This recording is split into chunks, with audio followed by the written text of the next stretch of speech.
So we're going to grab our pencil, and I'm going to use a regular one, just regular sharpener, nice short tip, but it is very sharp. You want to do that.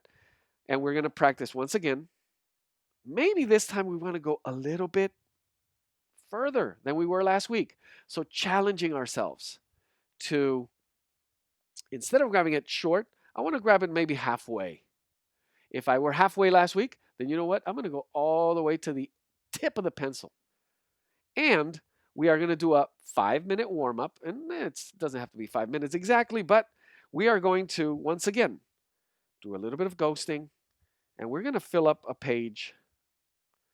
So this is your warm up exercise, challenging yourself just a little bit further, a little bit more. Zoning out, spacing out. The one thing you want to focus on here is try to keep your lines a little bit tighter.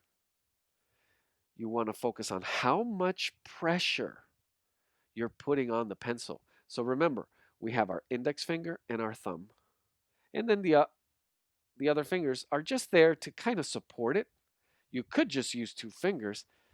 That's totally if you can actually make it work. I can't. I'm sure if I practiced it, I would find a way because that's what we do. We present ourselves with a problem and then we find a solution. So there you go. That was using 2 fingers. I tend to put my index and my middle finger on it and then my thumb. And my thumb is what actually gives me that feel for pressure.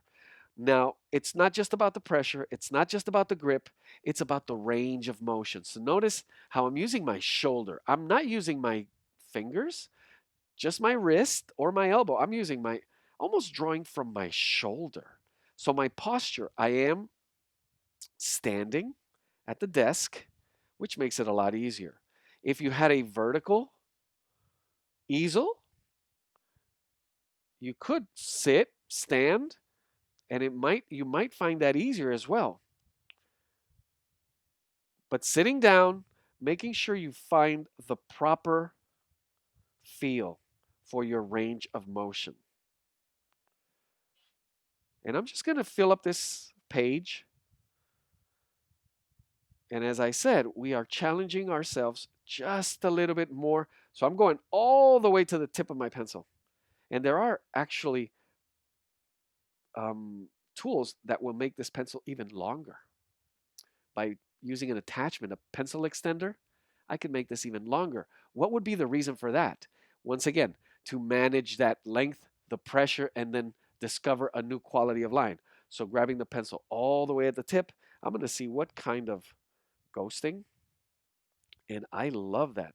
I know it's hard to see, but the lightness and the quality of this line, it is maybe something that I'm going to need one day. So you can see already the difference in the quality and the lightness. Maybe a little bit of a texture that I need. That's how I would do it. I'm going to also play with a little bit of range in size. So same grip all the way at the back, same pressure, but I'm making these a little bit smaller.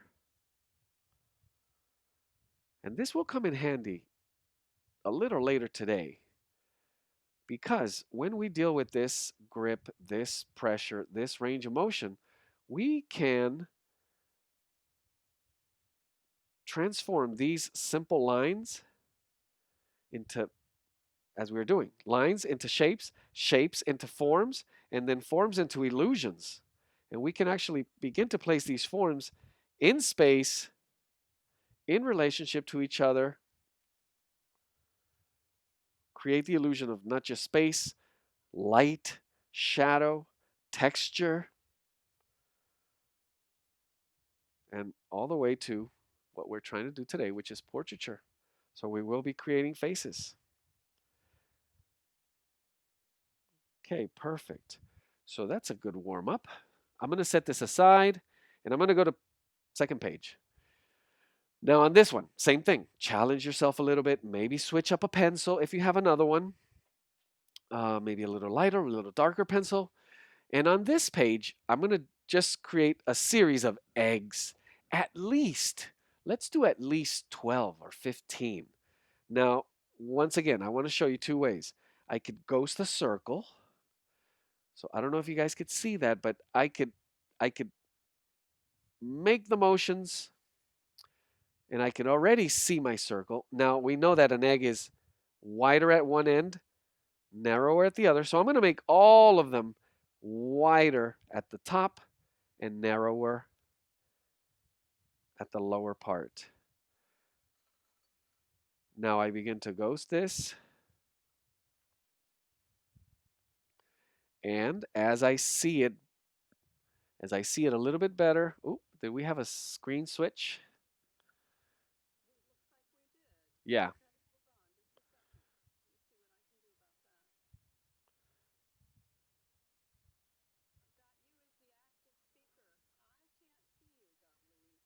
You can't? Can everybody else see me okay? Yeah. Perfect. Yeah, I just got the signal that yes, thumbs up. Perfect. Perfect.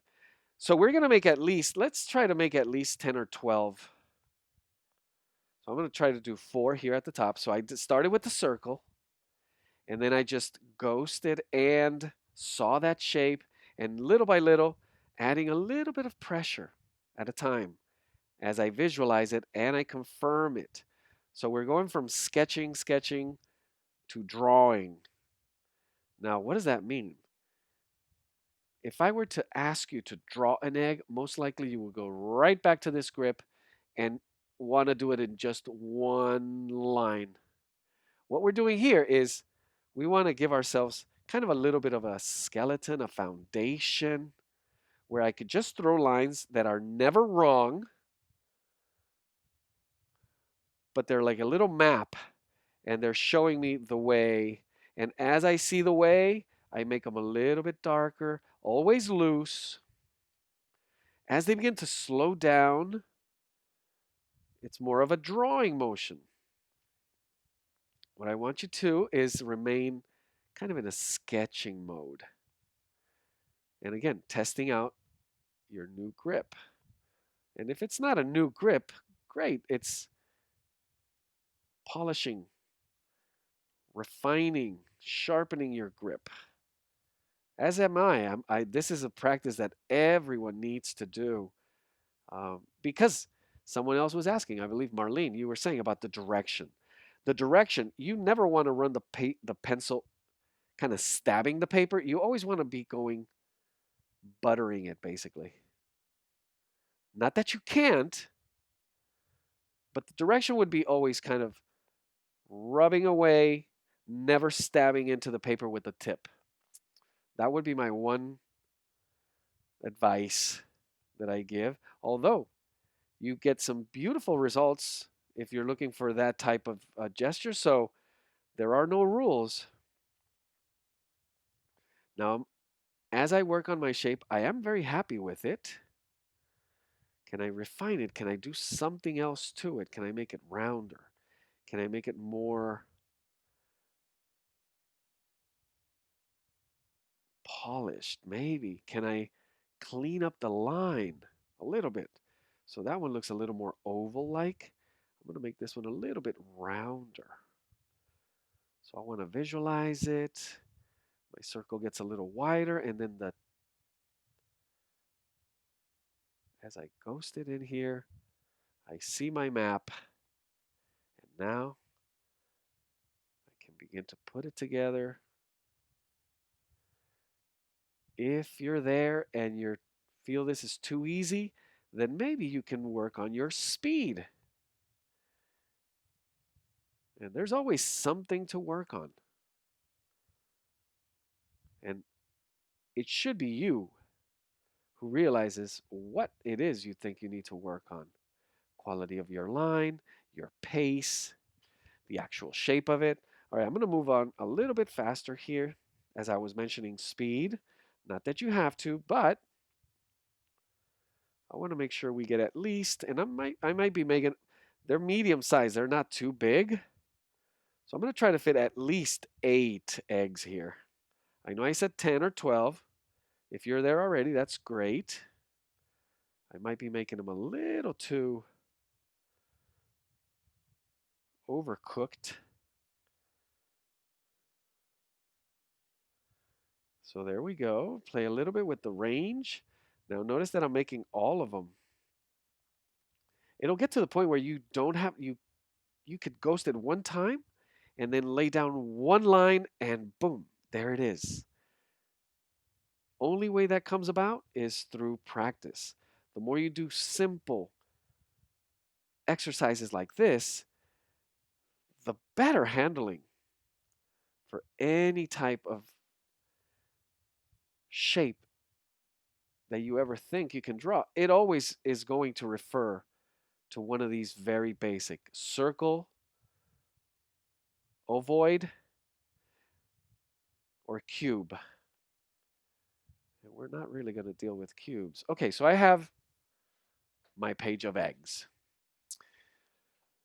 We're going to do one more warm-up exercise today. And for this one, I want you to, I'm going to zoom in. I'm going to zoom in all the way in here, and I'm going to see if you guys could, let's see. Because remember back, maybe you do, and back in school, and you had to put together a series of lines when we were learning how to write, and you would do it over and over and over, page after page after page.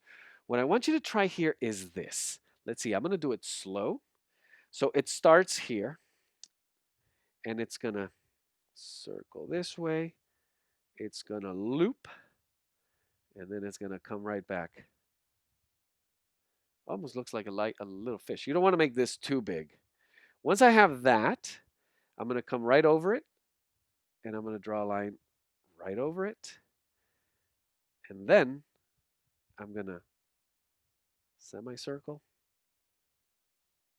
and another. And I'm just going to add a tiny little line halfway down at the bottom. If I wanted to, I could just make a thicker one right up here. Now, what I'm going to do it again.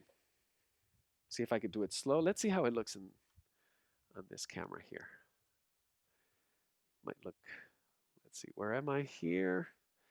Let me move it. There we are. Perfect. Let me see if I'll do it once again with this, and then I'll switch back to the other one. So I start here, and I'm going to go almond shape, loop it, and come right back into it underneath. A line over it, semicircle, and a second with the tiny little line at the bottom. Switching over again.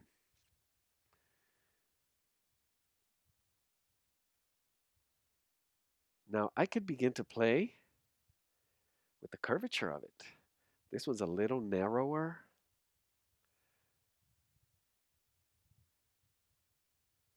What would be, if you guys could recognize this, it is the symbol of an eye. It is the simplest way, and you could actually do this so fast. It would be kind of like getting to the point where you see, I made that too big. I was going maybe too fast.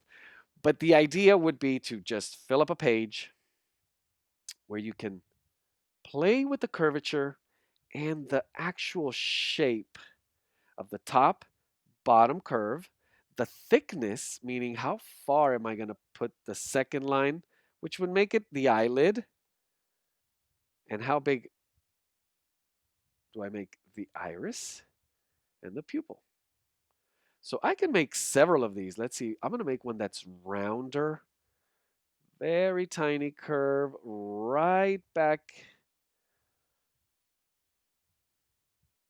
much bigger eye here. And you can decide if your semicircle touches or not the bottom. This eyelid is going to be a little narrower at the edges, but wider in the middle. And then a little line right there. So what I want you to do is kind of just begin to do pairs of them. So if I were to do this one this way, now I got to go this way. I don't mean to throw you off. So you should be doing a series of these, maybe a dozen, before you attempt to do a pair. So let me go ahead. I'm going to attempt to do a pair. And that kind of like, whoa, made my brain go, now I'm going the other way. Now I know I put them too close together. And the idea is now you're looking at one or the other. So there would be a little more cartoonish. A little bit of space. How much space? The space between, if you know the proportion of it, the space between the eyes is the exact same size of an eye. What do I mean by that? If this is an eye and this is the other eye, the distance between one and the other would be the same size of that eye. So there we go. One eye is here, the other eye is here, and I could just measure it by the same distance. All right, let's continue with a couple more down here. Again, using the same grip, testing it, getting a little bit of difference in your quality of line. But we're really beginning to look at the curvature, the angle. And here we're thinking more of almond shapes, roundness, thickness. And once we get into the iris and the pupil,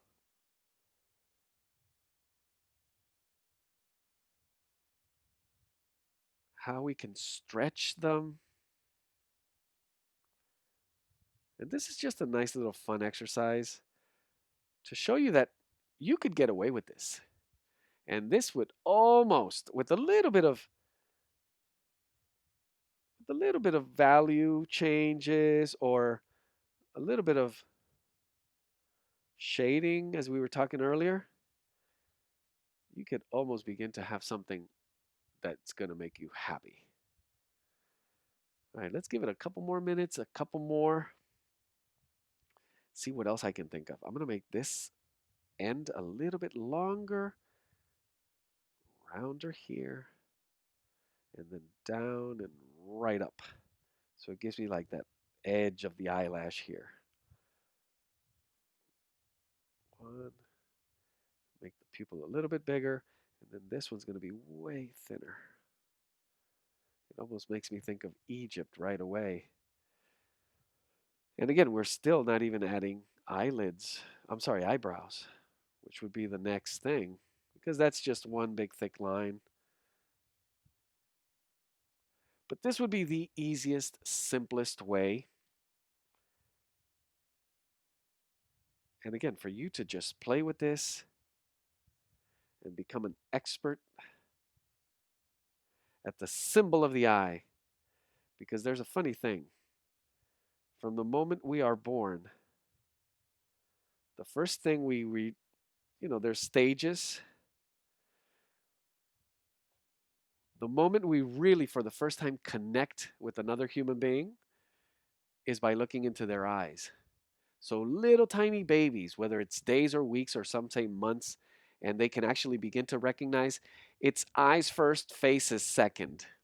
And obviously there's all that, smell, touch, but the eyes, once we begin to connect with the eyes, we have this thing where, I don't know if I mentioned it last week, the ability for you to tell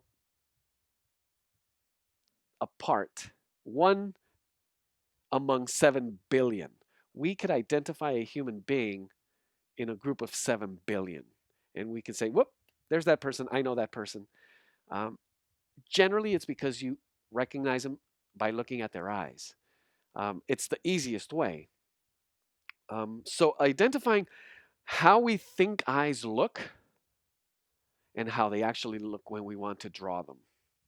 All right, so one more thing. I'm going to move away from this exercise, zoom back out, and I want you to go even simpler. So I'm going back to the egg. Actually, just to show you, so you guys know where I'm going with this, I'm grabbing my 2B. I want you guys to follow along, and we're going to do this. On this page of circles, you could actually go even simpler than what we were just doing. So here in About Face, I'm going to identify, and I'm going to start in the simplest way. two little dots, and a line. Somehow, I just said something to you, and all of you are saying something that if I ask you, what's this? I believe even a 1-year-old, almost maybe not, 2-year-old could say, it's a face. It's so and so. It's mommy. It's daddy. Because this is the way. And this is the basic elements for you to, yeah, I can add a nose and ears and hair, but here, it all starts here. And what I want you to do is play with this. So I have two little dots and a mouth. To this, I'm going to add two more lines. Now, it's not just a face, because watch what's going to happen. I'm going to add the same two little dots. Now, one thing, I could put them closer to each other or further apart. That's going to be the fun of this game. And watch this. I'm going to add another line. And now I'm going to add two little lines here. So I begin to recognize these combinations. This is not a face anymore. This is a happy face. Let me go here. Two little dots. A line. And most of you are recognizing this as, everybody would say, well, that's a sad face. Tricked you.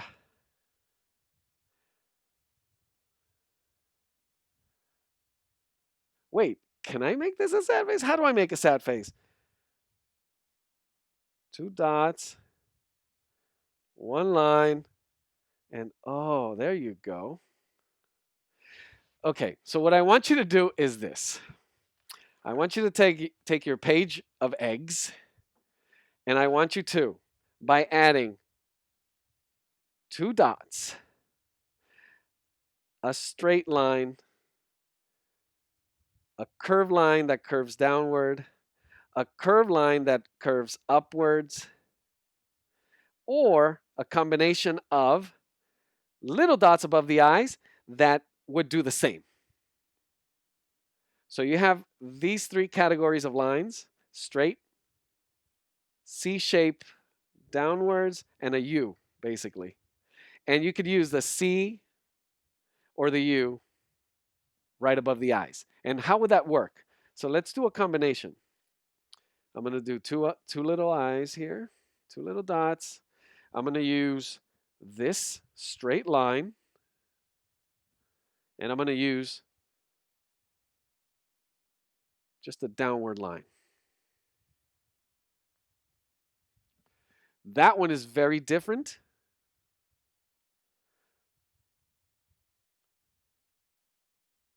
from this one.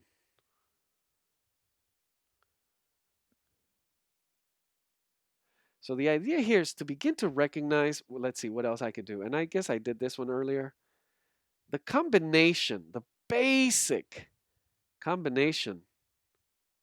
In this case, we're starting to deal with emotions.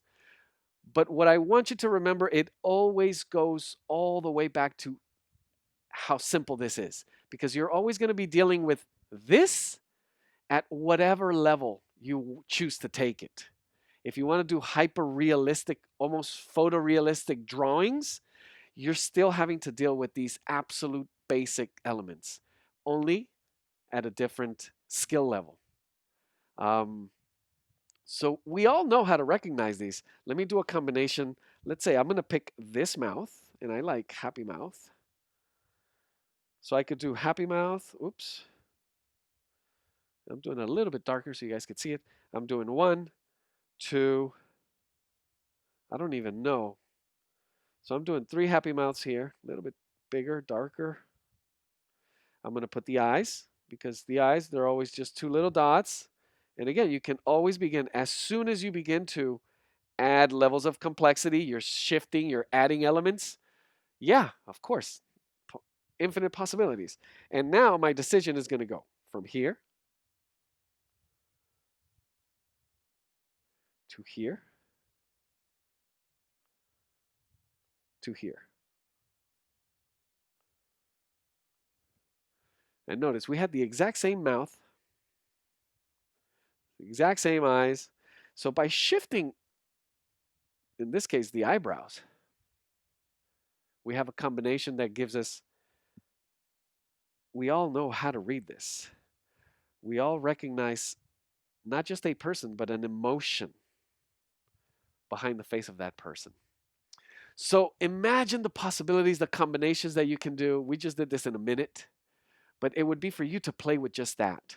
You could just fill up a page of eggs or circles and play with combinations. And before you know it, you'll be doing things like, I'm sure, like this, and maybe like this, and maybe like this, and playing with um, new combinations, or maybe adding a couple of variations to the lines and seeing new elements as well. Perfect.